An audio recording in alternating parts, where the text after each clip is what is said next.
This is NDTV.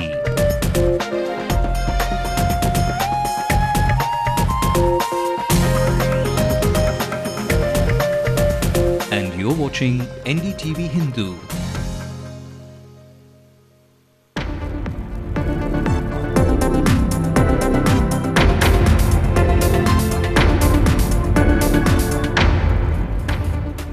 Much-awaited counting day tomorrow, the stakeholders await the results with a bated breath. Security beefed up ahead of the counting day. 45 companies of paramilitary forces are deployed. Police personnel on bandobast duty. Kanimuri is quizzed today by the Income Tax Department on the 200 crore rupee transfer to Kalenya TV. Alumni of GCE go up in arms to protect the 2-century-old college building, but the CMDA refuses to comment on the issue. And other than political drama, tomorrow get ready for a host of cinematic delights. To hit the big screen, we get you a sneak peek.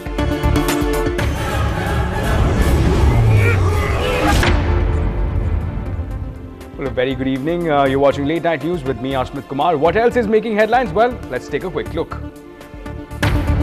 After Rahul Gandhi's midnight arrest, Mayawati arrests BJP leaders Rajnath Singh and Arun Jaitley. Mayawati says Rahul Gandhi should take his fight to the centre, questions land acquisition in Sonia Gandhi's constituency. Chidambaram denies Rehman Malik's statement that he sent a message to the Indian Home Minister to ensure that Osama operation doesn't affect ties. As the Prime Minister visits Afghanistan, police arrest 2 people for an alleged plot to kill the Indian envoy in Jalalabad. After yesterday's Supreme Court setback, the government will approach the courts in Madhya Pradesh to enhance the punishment in the Bhopal gas leak. Osama calculated how many Americans would have to be killed to force the US from the Middle East, claims US officials. Rajasthan Cricket Association slams Royals captain Shane Warne for publicly abusing the secretary Sanjay Dixit.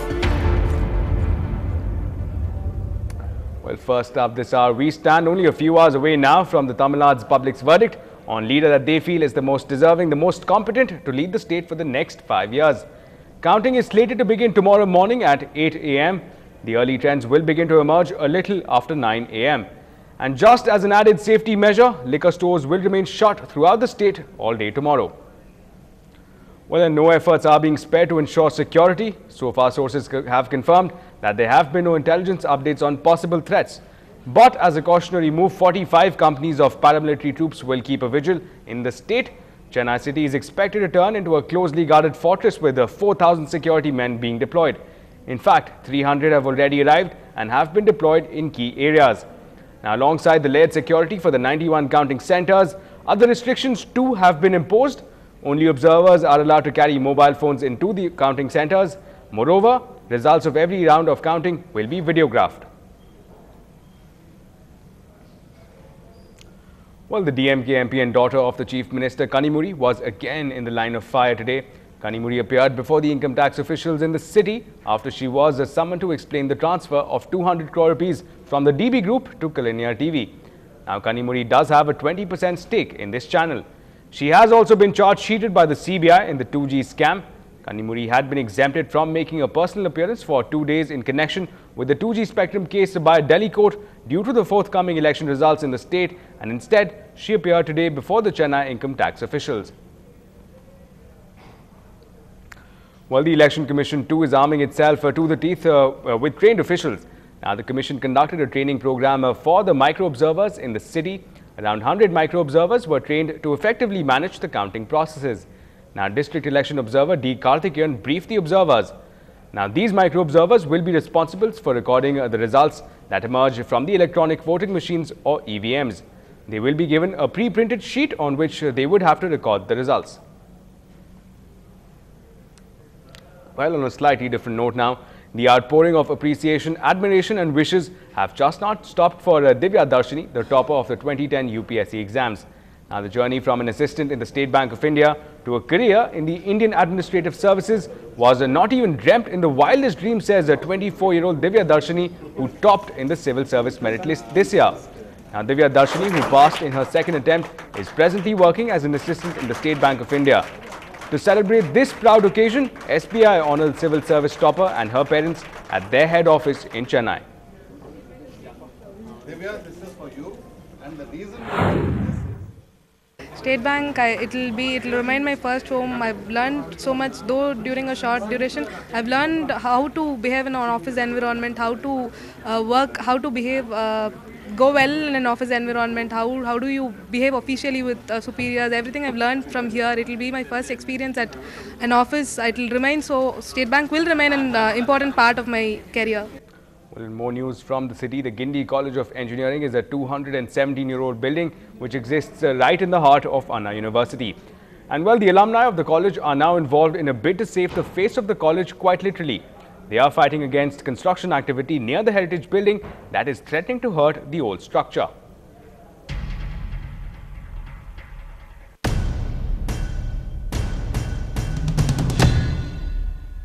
The Guindy College of Engineering is one of India's oldest institutions and is one of the heritage structures in the city. But the construction of a 10-story building by the Madras University, hardly meters away from the institution, has irked the alumni of the college. They say that the construction is in violation of the Chennai Metropolitan Development Authority norms.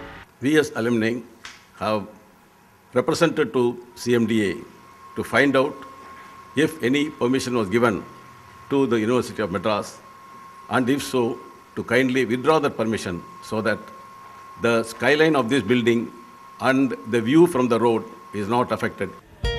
The alumni, quoting CMDA's second master plan, has requested that the construction should be stopped based on two grounds.